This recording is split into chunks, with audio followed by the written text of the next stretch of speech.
The space station Meridian 7 floated quietly in the dark void between star systems.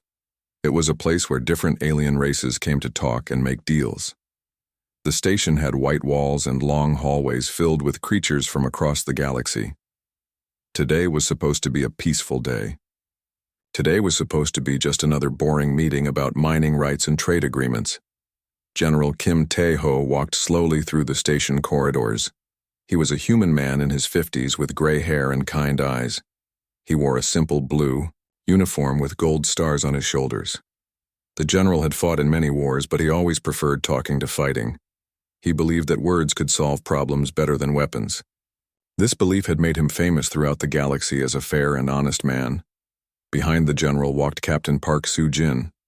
She was a young woman with short black hair and sharp eyes that missed nothing. She carried a data pad and kept looking around the hallways. Something felt wrong to her, but she could not say what it was. The other aliens they passed seemed more tense than usual. Their eyes followed the humans with looks that made her uncomfortable. The meeting room was large and round with a big table.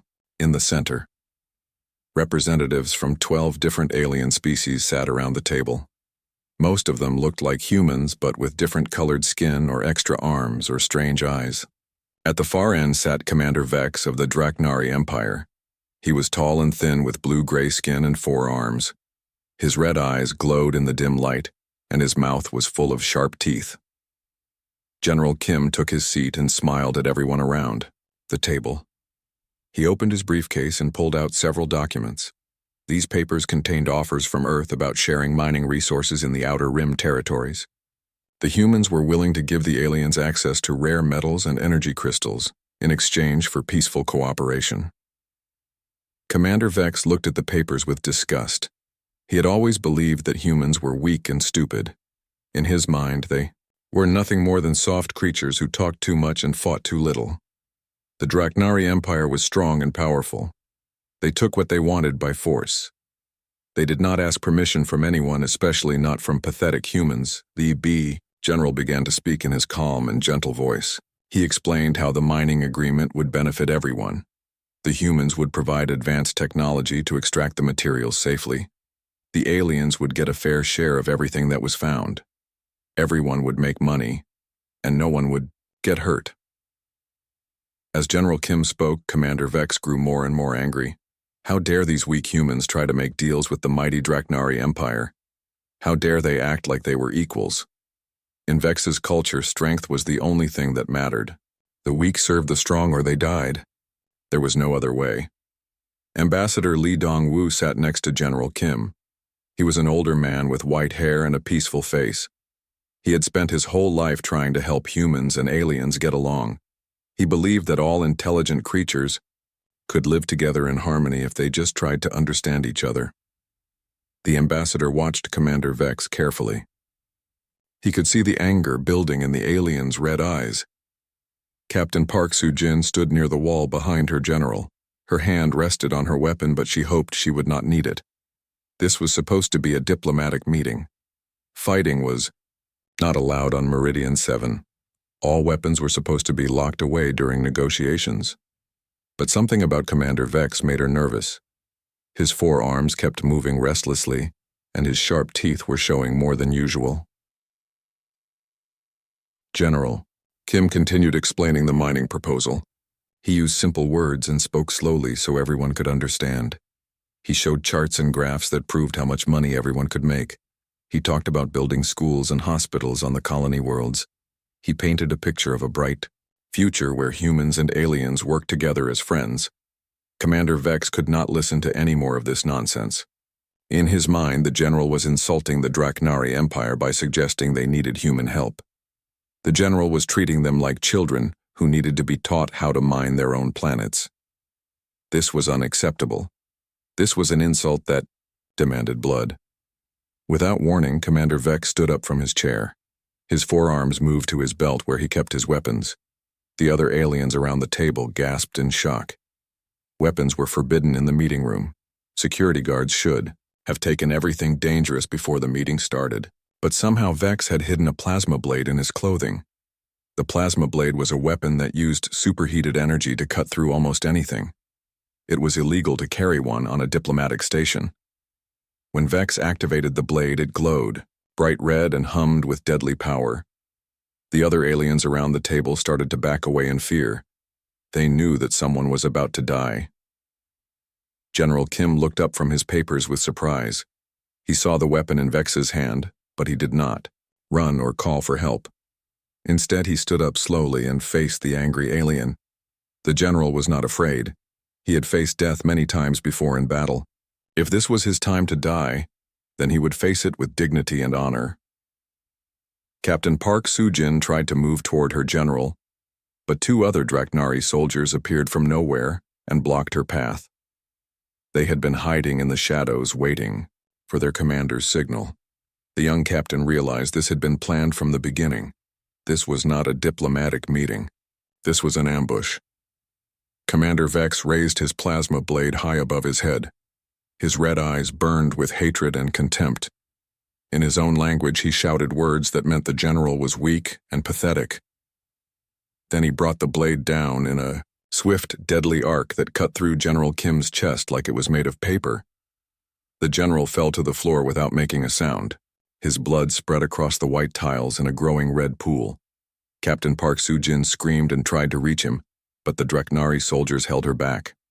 Ambassador Lee Dong-woo stared in shock and horror. He could not believe what had just happened. In 50 years of diplomatic service, he had never seen anything so brutal and senseless. Commander Vex looked down at the dead human and smiled. He expected the other humans to beg for mercy. He expected them to cry and run away in fear. He expected them to understand that this was what happened when weak creatures tried to make deals with the strong. But what he saw in their faces was not fear. What he saw was something much more dangerous. Captain Park Soo-jin stopped struggling against the soldiers holding her. Her face became very calm and very cold. She looked at Commander Vex with eyes that seemed to burn with inner fire. Ambassador Lee Dong-woo slowly removed his diplomatic badge and placed it on the table. When he spoke, his voice was quiet, but every word carried the weight of absolute certainty. The Terran Federation withdraws from all treaties. We are now at war. The news traveled fast across the galaxy. Every human colony, every space station, and every trading post received the same terrible message. General Kim Tae-ho was dead. He had been murdered during a peaceful diplomatic meeting. The killer was Commander Vex of the Draknari Empire, and he had shown no regret for his actions. On Earth, in the capital city of New Geneva, President Yu Ji-hai sat in her office reading the reports. She was a woman in her 40s with long black hair and intelligent eyes. She had been president for only 2 years and had spent most of that time trying to make peace with the alien races. Now everything she had worked for was destroyed. The aliens had made it clear that they saw humans as nothing more than weak creatures to be bullied and killed. The president called an emergency meeting of the Federation Council. Representatives from every human colony and every major corporation gathered in the Great Assembly Hall. The room was filled with angry voices and demands for revenge. Some council members wanted to send the military to attack Draknari worlds immediately. Others wanted to lodge formal complaints with the Galactic Council and demand justice through legal channels. President Yu listened to all the arguments, but her mind was already made up. She had known General Kim personally. He had been her mentor when she was young and had taught her everything about leadership and diplomacy. His murder was not just an attack on one man. It was an attack on everything humans stood for. It was a message that humans would never be accepted as equals in the galaxy. The president stood up and the great hall became silent. When she spoke, her voice was calm, but everyone could hear the steel underneath. She announced that all human citizens living in alien space had 24 hours to return to Federation territory. Any human who stayed behind would be considered an enemy collaborator. All trade agreements with non-human species were immediately canceled. All diplomatic missions were being recalled. The aliens across the galaxy watched in confusion as humanity began what looked like a complete withdrawal from galactic society. Human merchants packed up their goods and left alien ports. Human engineers abandoned construction projects that were half-finished. Human doctors left alien hospitals even when their patients needed care. Within days, the vast network of human workers that had become essential to galactic commerce simply vanished. Admiral Choi Min-ho received his orders while commanding the human fleet near the Vega system. He was a man in his 60s with gray hair and scars from old battles. He had spent 40 years in the Federation Navy and had always followed the rules of civilized warfare. But the rules had changed now. The aliens wanted to see what humans were really capable of. The Admiral was about to show them. The Admiral began moving his fleets to secret positions throughout human space. Ships that had been disguised as cargo, vessels revealed their true nature as military transports. Space stations that looked like peaceful research facilities opened hidden weapons bays. Most shocking of all were the massive shipyards in the Kuiper Belt around Earth's sun. These facilities had been building warships in secret for over 20 years. Dr. Nam Soo-young worked in a classified research facility deep underground on Mars. She was a brilliant scientist who had spent her career studying alien technology and biology. Every piece of alien equipment that humans had ever bought or traded for had passed through her laboratory. She had reverse-engineered their weapons, learned their weaknesses, and improved on their designs. Now all of that knowledge was being shared with the military. The doctor had discovered something that would shock the galaxy if they knew about it. Human technology was not actually behind alien technology as everyone believed. In many ways it was far ahead. Humans had simply chosen to hide their advances and pretend to be primitive. They had done this to avoid making enemies and to keep learning from other species. But now that policy was over. Captain Song Yu-jin commanded a human stealth ship called the Shadow Walker. Her vessel was completely invisible to alien sensors and could travel faster than any known spacecraft. She had spent 5 years mapping every important alien military base and government facility in the galaxy. Her data was now being used to plan surgical strikes that would cripple alien defenses before they knew what was happening. The captain and her crew were part of a secret program that most humans did not even know existed. For decades, the Federation military had been preparing for the possibility that peaceful coexistence would fail. They had built weapons that violated the laws of physics as aliens understood them. They had trained soldiers in warfare techniques that most civilized species considered impossible or immoral. Meanwhile, on the planet, Arcturus Prime Colonel Park Hee-jin was putting her own plans into motion. She was an expert in psychological warfare and had studied the mental weaknesses of every known alien species. Her job was to turn the aliens against each other and destroy their unity from within. She began spreading carefully crafted messages through alien communication networks. The Colonel's messages were designed to exploit old grudges and territorial disputes that had been dormant for centuries. She reminded the proud Azerian Republic about insults they had suffered from the Thessian Confederacy 50 years ago. She leaked fake intelligence reports suggesting that the Gelt hive mind was planning to enslave other species. Most effectively, she spread rumors that the Galactic Council was planning to give human territory to the Draknari Empire as a reward for starting the war. Lieutenant Commander Jin Ho-seok was preparing his ship for the first real battle of the war. His destroyer was called the Revenge, and it looked nothing like the peaceful vessels that humanity had shown to the galaxy before. The ship's hull was covered in advanced armor that could absorb energy weapons. Its engines could push it to speeds that should have torn it apart. Most importantly, its weapons were designed to cause maximum psychological impact on alien crews. The Revenge carried missiles that could phase shift through solid matter and strike targets that thought they were safely hidden. It had beam weapons that could track enemies around corners using quantum entanglement. Most terrifying of all were its kinetic weapons that fired chunks of metal at significant fractions of light speed. These projectiles could punch through any known shield or armor. Back on Earth, President Yu was meeting with her top military advisors. The room was filled with screens showing the positions of human and alien fleets throughout the galaxy. Red dots marked enemy positions while blue dots showed human forces. What the aliens did not know was that there were far more blue dots than anyone had imagined. Humanity had been hiding its true military strength for generations. General Wang Min-soo was the president's top military advisor. He was a short, stocky man with hard eyes and a reputation for ruthless efficiency. He had been planning for this war since he was a young officer, and now finally had permission to implement his strategies. His plan was simple and brutal. Humanity would not fight a defensive war. They would attack everywhere at once and give the aliens no time to coordinate a response. The general explained that human forces were already in position around every major alien world. Stealth ships were hiding in asteroid fields and nebulae. Automated weapons platforms had been secretly deployed in space lanes used by alien cargo vessels. Most importantly, human agents had infiltrated alien governments and military commands. When the war began, the aliens would discover that their most trusted allies were actually human spies. As the president listened to these briefings, she felt a mixture of pride and sadness. Pride because her people had been so well prepared for this day. Sadness because it meant the end of her dream of peaceful coexistence. The aliens had forced this choice upon humanity. They had chosen to see humans as weak and contemptible. Soon they would learn the price of that mistake. The final piece of the puzzle was the recall of every human civilian from alien space. These were not just random citizens returning home. Many of them were actually intelligence agents who had been gathering information for years.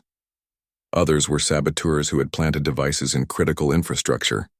Still others were sleeper agents who would activate when the shooting started. Within 1 week of General Kim's murder, humanity had completed its withdrawal from galactic society. The aliens celebrated, thinking they had intimidated the weak humans into hiding. They had no idea that they had actually awakened a sleeping giant that had been holding back its true power for 50 years. Soon they would discover what humans were really capable of when they stopped playing nice.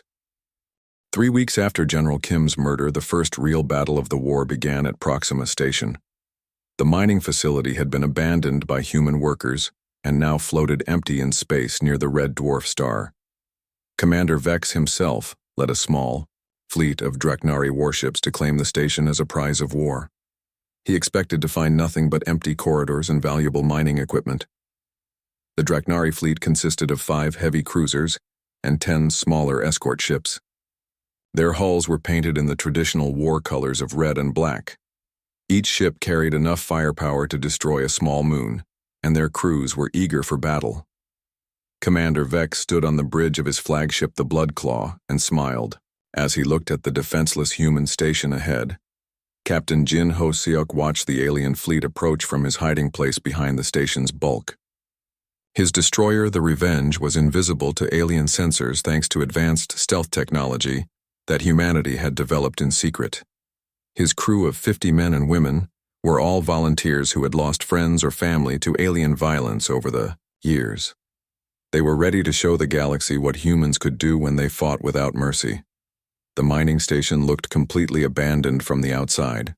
Its lights were dark, and no signals came from its communication arrays.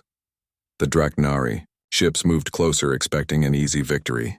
What they did not know was that the station had been converted into a massive weapon, specifically designed to kill alien warships.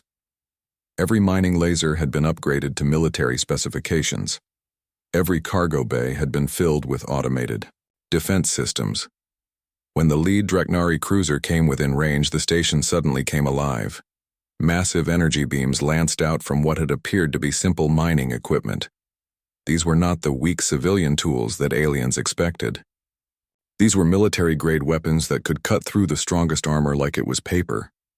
The lead cruiser's shields collapsed instantly, and its hull began to melt under the intense heat.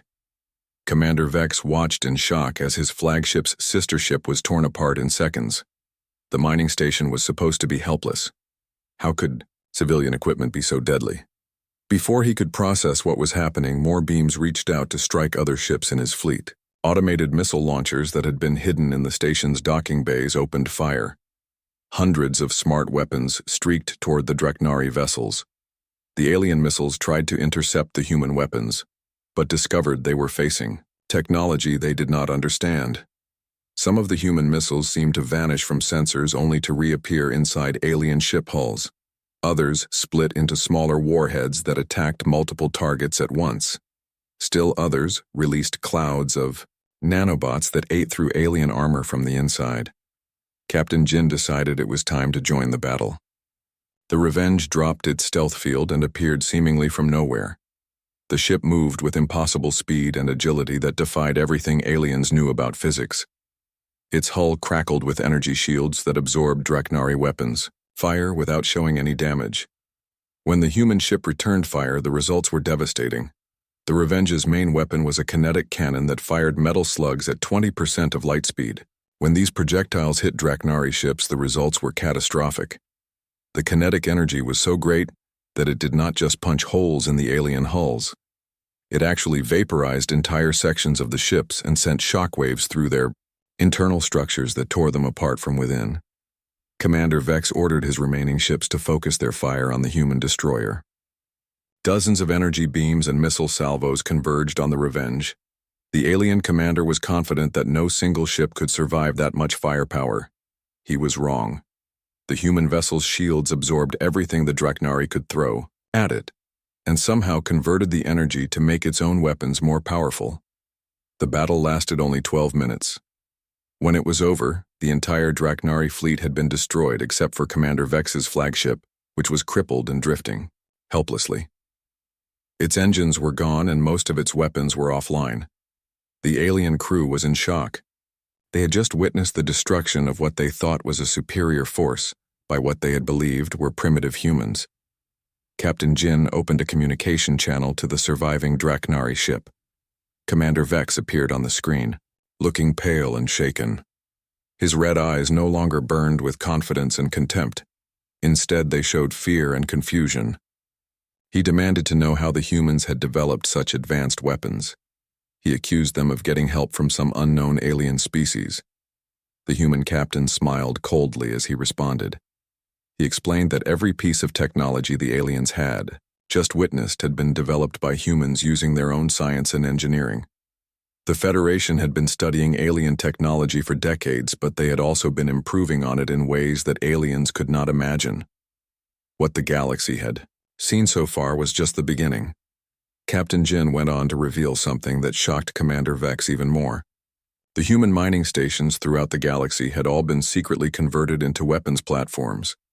Every human cargo ship was actually a disguised warship. Every human civilian facility had hidden military equipment. For 50 years, humanity had been preparing for this day while pretending to be peaceful traders and diplomats. Before ending the communication, Captain Jin delivered a message that would be intercepted by every alien intelligence service in the galaxy. He said that humanity had been holding back its true capabilities for half a century, trying to be good neighbors and peaceful members of galactic society. The aliens had chosen to repay this restraint with murder and contempt. Now they would see what humans were truly capable of when they stopped trying to be nice. The captain gave Commander Vex a choice. He could surrender his ship and crew and be taken prisoner according to the rules of civilized warfare, or he could try to fight and be destroyed like the rest of his fleet. The alien commander looked around at his damaged bridge and his frightened crew. He realized that his species had made a terrible mistake. They had awakened something that should have been left sleeping. Commander Vex chose surrender. His flagship was taken into custody by human forces, and his crew became the first prisoners of war. They would be treated fairly according to human military law, but they would also be questioned extensively about Draknari military capabilities and government plans. The information they provided would be used to plan humanity's next moves. News of the battle spread quickly throughout alien space. Military analysts studied the recordings and tried to understand how the humans had achieved such a one-sided victory. What they discovered was deeply disturbing. Human technology was not just equal to alien science in some areas, it was superior, in ways that suggested decades of secret research and development. The energy weapons used by Proxima Station showed an understanding of physics that was more advanced than anything in Galactic Council databases. The kinetic weapons of the Revenge violated several supposed laws about the maximum safe acceleration of solid projectiles. Most concerning of all were the stealth systems that had allowed a large warship to remain completely invisible until it chose to attack. Within days of the battle, alien military forces throughout the galaxy began to panic. If humans had been hiding weapons platforms in their mining stations, then what other surprises were waiting? If human cargo ships were actually disguised warships, then every trade route in the galaxy was potentially under threat. If human technology was so advanced, then how many other capabilities had they been concealing? The Galactic Council called an emergency session to discuss the human threat. Representatives from dozens of species gathered to share intelligence and coordinate their response. What they discovered was that humanity had been playing a much longer game than anyone had realized. For generations, they had been studying alien weaknesses while hiding their own strengths, but it was already too late for coordinated action. Even as the Council met, human forces were moving into position throughout the galaxy. The war was about to enter a new phase that would test the resolve of every species in known space.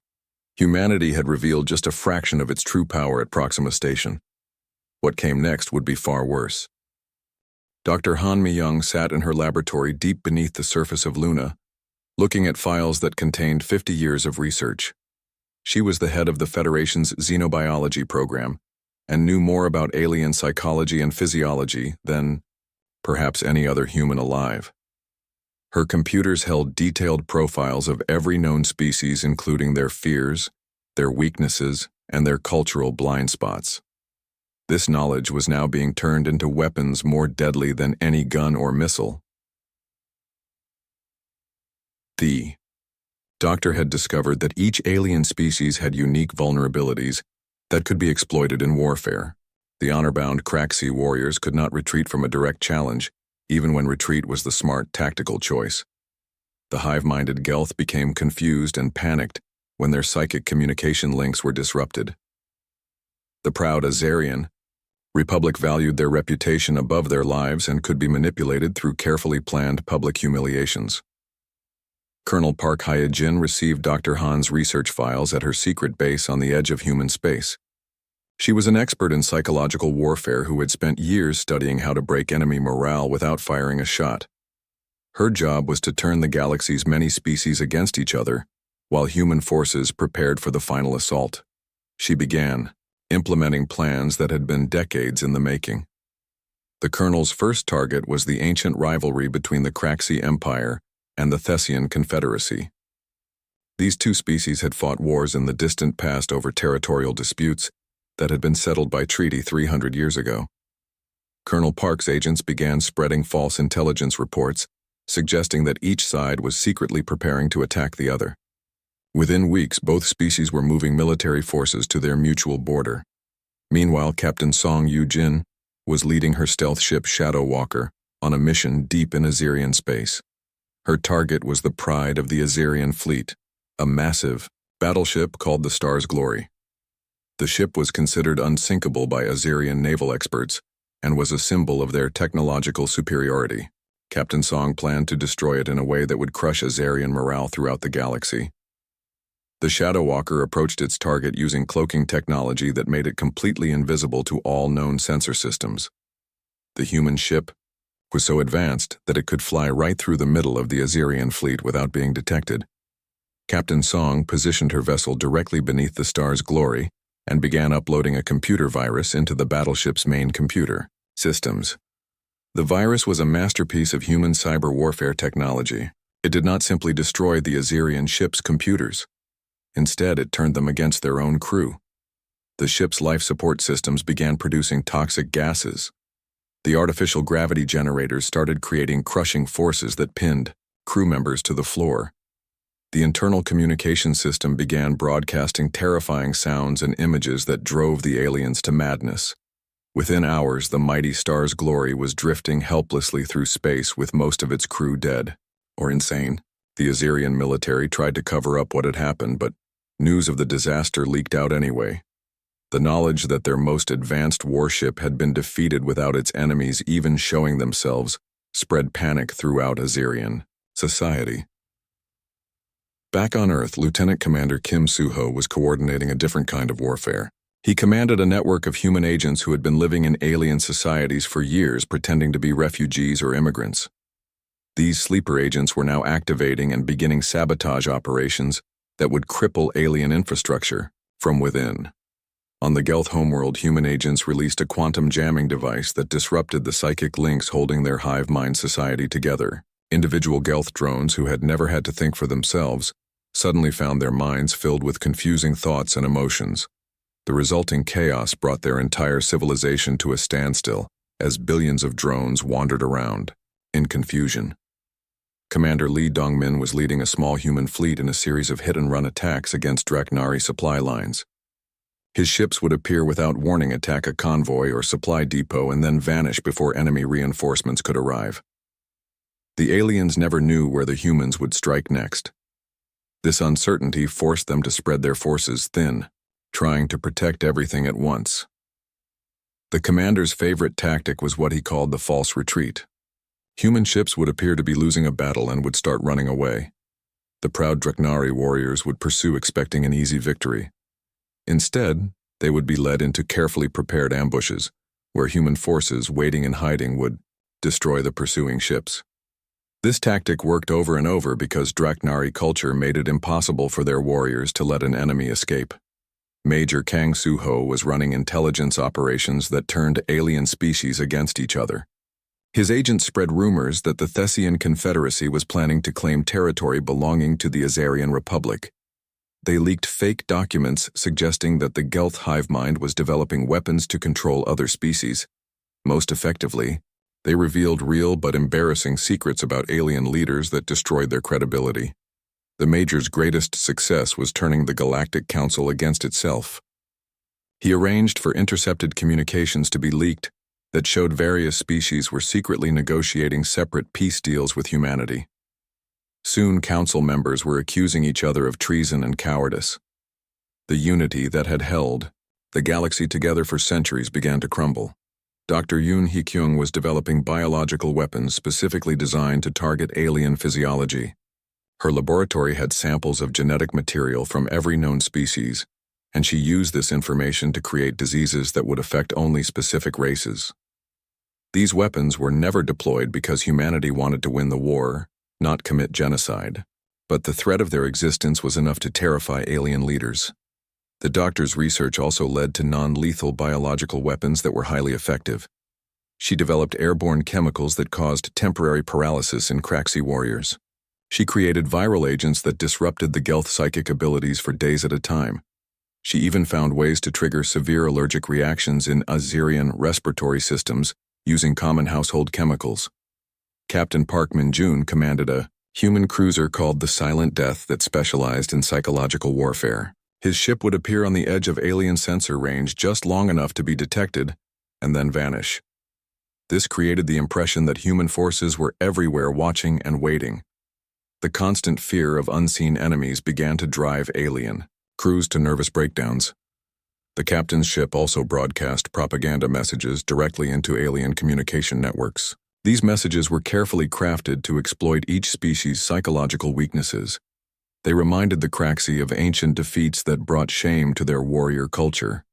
They showed the Azarians images of their ruined battleships to crush their pride. They filled Gelth communication channels with chaotic thoughts that disrupted their hive mind.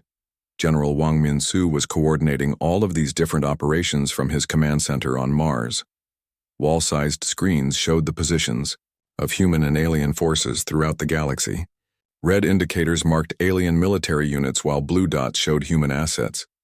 What was most striking was how outnumbered the humans appeared to be. There were thousands of red dots for every blue one, but the general knew that numbers did not tell the whole story. Each human unit was worth dozens of alien ships because of superior technology, training, and tactics. More importantly, the aliens were fighting separately while humanity was coordinating its efforts across the entire galaxy. The psychological warfare was also having its intended effect. Alien forces were spending more time fighting each other than fighting humans. The general's master plan was simple in concept but brilliant in execution. Instead of fighting the galaxy's combined might, humanity would use the aliens' own diversity against them. Ancient grudges would be awakened. Cultural differences would be exploited. Political rivalries would be inflamed.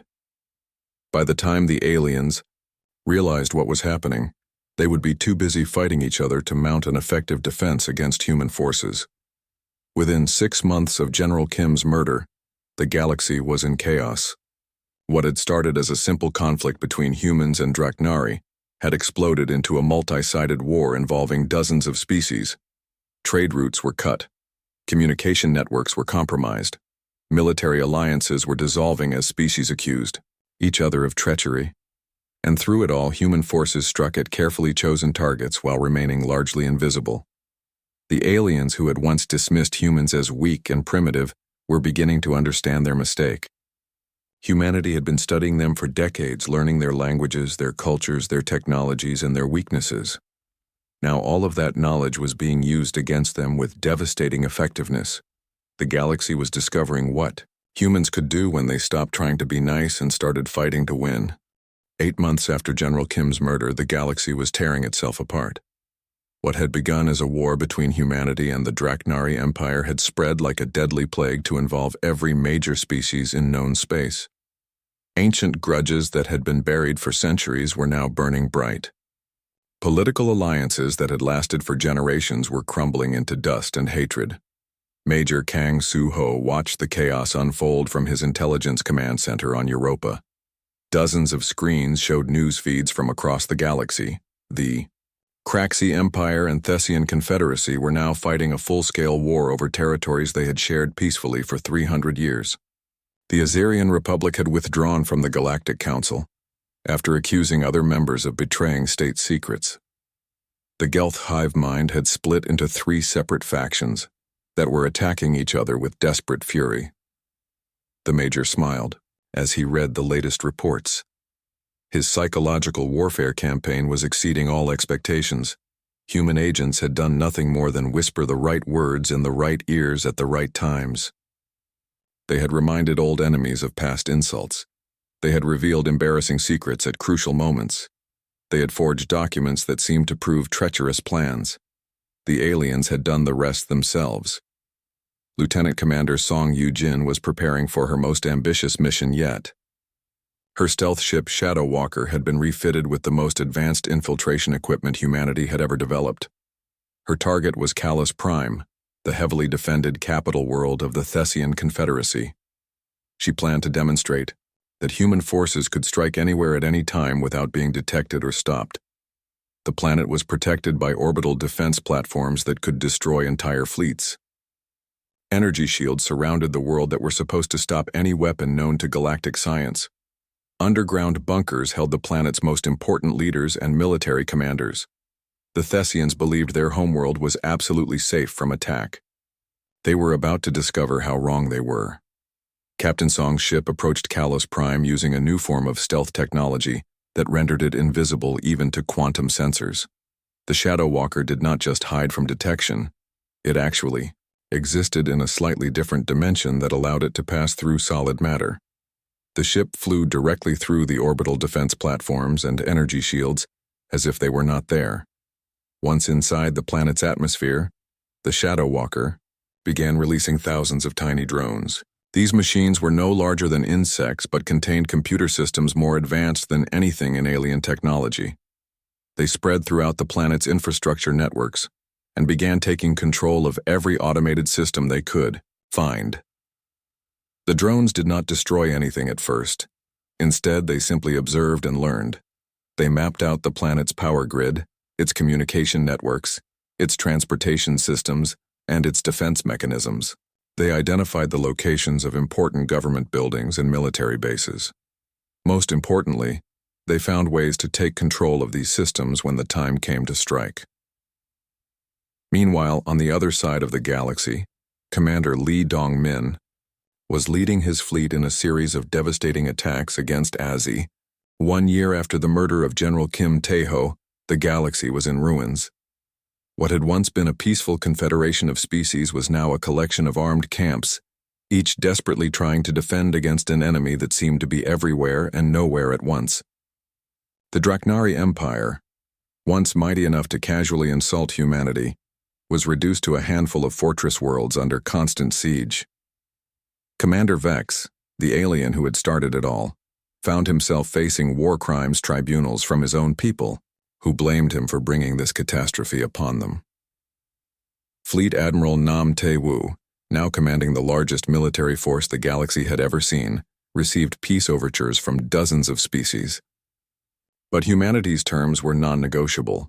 Complete disarmament of all non-human military forces, reparations that would take centuries to pay, and the establishment of human monitoring stations in every major system. The galaxy that had once looked down upon humanity as primitive newcomers now faced a choice between total surrender and total extinction. As Admiral Nam stood on the bridge of his flagship looking out at the stars that now belonged to humanity, he spoke the words that would be remembered for millennia. You wanted to see what humans would do when pushed too far. Now you know. We don't just fight wars, we end them permanently. The age of human dominance had begun, and it had started with a single fatal act of contempt.